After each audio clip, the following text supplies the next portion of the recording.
പിന്നെ നമ്മുടെ ചില സ്ത്രീകൾ ഇപ്പോൾ ഷാളൊക്കെ എടുത്തിട്ട് ഇങ്ങനെ കഴുത്തിൽ ഇങ്ങനെ ഇട്ട് ക്ഷേത്രത്തിലൊരു വരവുണ്ട്, ഇങ്ങനെ നെഞ്ചൊക്കെ വിരിച്ച്, അങ്ങനെയൊന്നും ക്ഷേത്രത്തിൽ കയറിക്കൂടാ. ഏറ്റവും പവിത്രമായും ഭക്തിയോടെ ഞാനിങ്ങനെ മുണ്ടൊക്കെ ഇങ്ങനെ ഒന്ന് മടക്കി കുത്തി ക്ഷേത്രത്തിൽ കയറിയാൽ നിങ്ങൾക്കത് കാഴ്ചയിൽ എന്തു തോന്നും?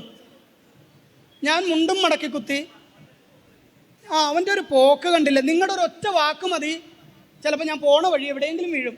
കാരണം അതൊരു ശാപമാണ്, കാണുന്ന ഭക്തൻ്റെ ശാപം. അപ്പോൾ ദേവനെ ബഹുമാനിച്ചില്ലെങ്കിൽ നമുക്കുണ്ടാകുന്ന അവസ്ഥ എന്താണ്? ദേവൻ എന്ന് പറയുന്നത് എന്താണ്? ദിവെന്ന ധാതുവിൽ നിന്നും ദേവൻ എന്ന പദമുണ്ടായി. ദൈവം എന്നാൽ എന്താണ്? ദിവെന്ന ധാതുവിൽ നിന്നും ദൈവം എന്ന പദമുണ്ടായി. പ്രകാശമെന്ന ഇതാ അകത്തിരിക്കുന്ന പ്രകാശമാണ്, നമ്മുടെ ഉള്ളിൽ പ്രകാശിക്കുവാൻ വേണ്ടിയിട്ട് നമ്മൾ ഡെയിലി വന്ന് സ്വീകരിക്കുന്ന ഒരു അവസ്ഥയാണത്. അപ്പോൾ അവിടെ ഒരു ഉത്തമമായ വസ്ത്രധാരണമല്ലേ. ഇപ്പം നിങ്ങളൊക്കെ ചുരിദാറൊക്കെ ഇടുന്നവരുണ്ടല്ലേ, ചുരിദാറിൻ്റെ ഷാൾ ഇങ്ങനെ കഴുത്തിൽ ഒരെണ്ണം ഇങ്ങോട്ടും ഒരെണ്ണം ഇങ്ങോട്ടും, ഒരു ഭംഗിയില്ലാത്ത രീതിയിൽ നിങ്ങൾ ആരെങ്കിലും തൊഴുവോ? ചില ആൾക്കാർ ഇങ്ങനെ എടുത്ത് തലവഴിയൊക്കെ ഇട്ട് ശരിക്കും മുഖം മറച്ചിട്ടൊന്നും ക്ഷേത്രത്തിൽ കയറിക്കൂടാ. തലമറച്ചിട്ടോ നോർത്ത് ഇന്ത്യയിലുണ്ട്, അവിടെ താന്ത്രിക വിധാനത്തിലുള്ള ക്ഷേത്രമല്ല.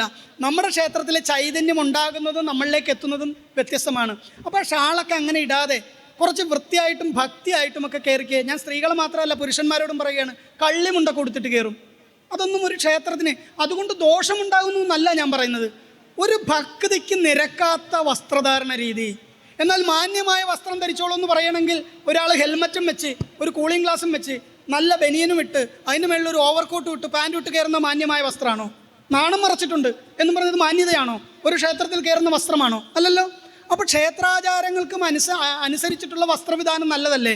അപ്പോൾ ചുരിദാർ ഇട്ടോളൂ, പക്ഷെ അതിന് ഒരു മാന്യത വേണം. ഇത് ഇത്രയും കൈയുള്ള ചുരിദാർ, ഇത്രയും കൈയുള്ള ചുരിദാർ, ഇത്രയും കഴുത്ത് വെട്ടിത്തരിച്ച ഡ്രസ്സ്, ഇതൊക്കെ ഇട്ടിട്ട് ക്ഷേത്രത്തിൽ വരാൻ പാടില്ല. അത് ക്ഷേത്രത്തിൻ്റെ നിയമങ്ങൾക്കെതിരാണ്. അതൊക്കെ ഒന്ന് ശ്രദ്ധിക്കണം. ഞാൻ പല സിറ്റികളിലുള്ള പല ക്ഷേത്രങ്ങളിലും ഞാൻ രഹസ്യമായി കണ്ടിട്ടുണ്ടെങ്കിൽ അവരെ വിളിച്ചിട്ട് പറയും, അങ്ങ് വന്നത് ഭക്തി കൊണ്ടാണോ? അതെ. അപ്പോൾ അങ്ങ് ഈ ദേവനെ വിശ്വസിക്കുന്നുണ്ടോ? ഉണ്ട്. അപ്പോൾ അങ്ങ് ക്ഷേത്രത്തിന് അനുയോജ്യമായ വസ്ത്രം ധരിക്കുകയാണെങ്കിൽ അങ്ങേക്കത് ഒരു ആത്മസാക്ഷാത്കാരം ആകില്ലേ എന്നും പറഞ്ഞിട്ട് ആ കാര്യം പറഞ്ഞു കൊടുക്കുമ്പോൾ പിന്നെ ജീവിതത്തിൽ അവർ ക്ഷേത്രത്തിൽ വരുമ്പോൾ ആ വസ്ത്രം ഇത് വാശി കാണിക്കലാണ്. അവിടെ ചെന്നപ്പോൾ പ്രസിഡന്റ് പറഞ്ഞു, നീ കള്ളിമുണ്ട് എടുത്തുകൂടാ. എന്നാൽ പിന്നെ കൂട്ടുകാരെ വിളിക്കും, വാടാ ഒരു 4 പേര് കള്ളിമുണ്ട് എടുത്ത് അമ്പലത്തിൽ പോകാം.